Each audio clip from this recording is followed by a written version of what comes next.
Hello, citizens of the Arana Nation. This is your Commander-in-Chief speaking with a special announcement. I am now officially a political registered independent. So most of you know, if you watched my latest video on the GO train, that I've taken a vacation in the United States. Most of you will also know that I'm a dual citizen of Canada and the United States. So I'm an independent in Canada. I've been that for a while.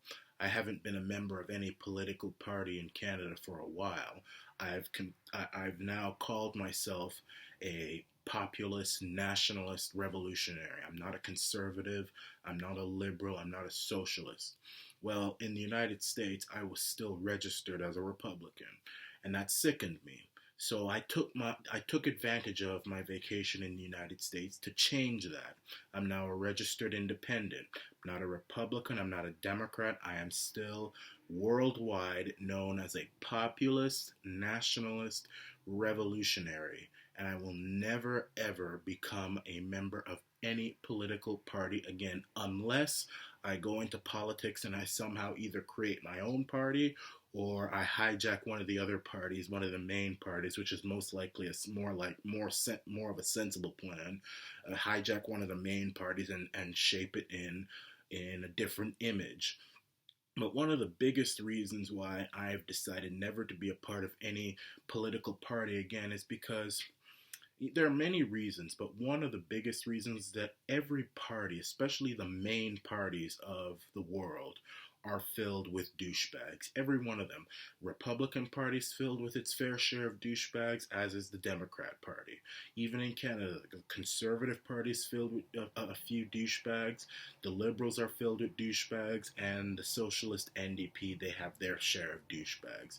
And to be honest with you, many of these douches, many of these giant turds are so awful that I just don't want to be a part of anything that they're a part of.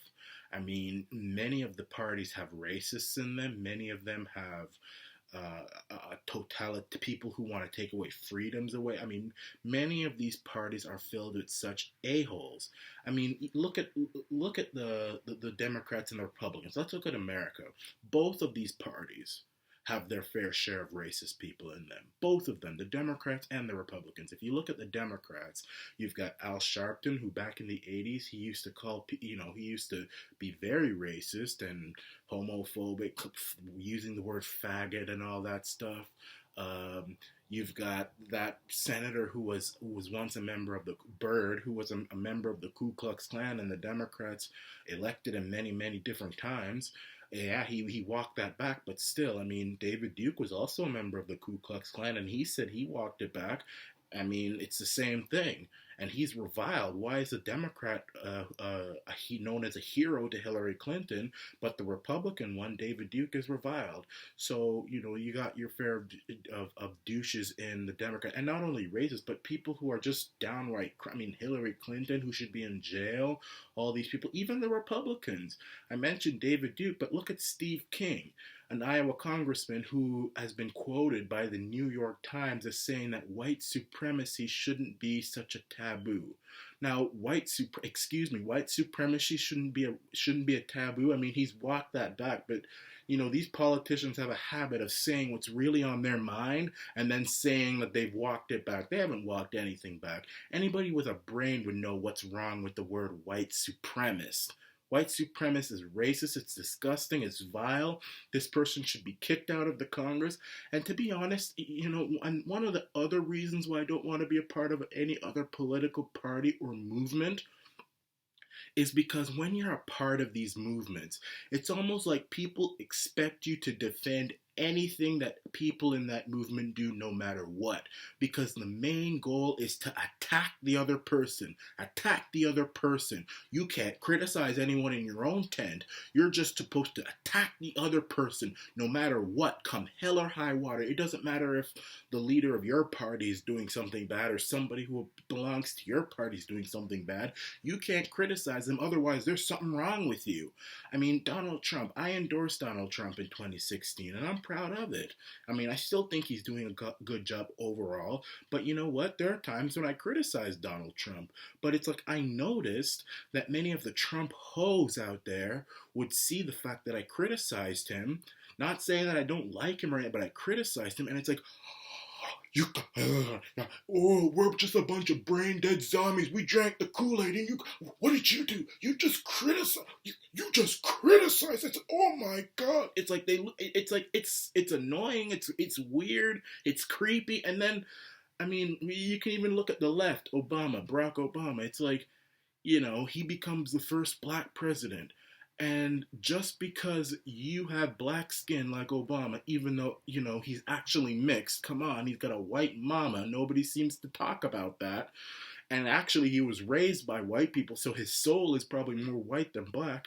But nevertheless, his skin is black. And if you're a black person, you have to support him. And if you don't support him, there's something wrong with you. It's like you've got a disease. It's like you've got AIDS. It's like you've got sickle cell. It's like you've got an STD or something like that. I mean, it's just crazy. So, I find the whole thing about belonging to a movement and being loyal to a movement, and you can't say anything. I mean, I even remember back in the day when I was really a political hoe, and I actually worked for a political party, and I would criticize the leader of that certain party, and I remember some political bosses would call me up and say, you can't say that.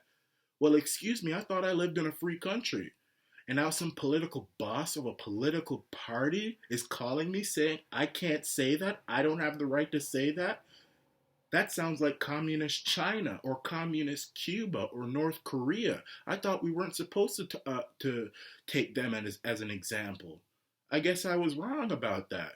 So I'm a political independent. I don't belong to any political party. The only political label that I have is populist, nationalist, revolutionary. I'm not a conservative. I'm not a liberal. I'll endorse conservatives or liberals, but they have to subscribe to populism and nationalism. They could be on the right and they could be on the left. But I will endorse people who I feel subscribe to populism and nationalism to the best of my ability.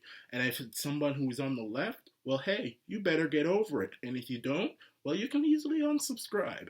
If it's someone on the right, get over it. So that's all I have to say. I'm a political independent in both parties, in both countries where I'm a citizen. I'm a political independent worldwide.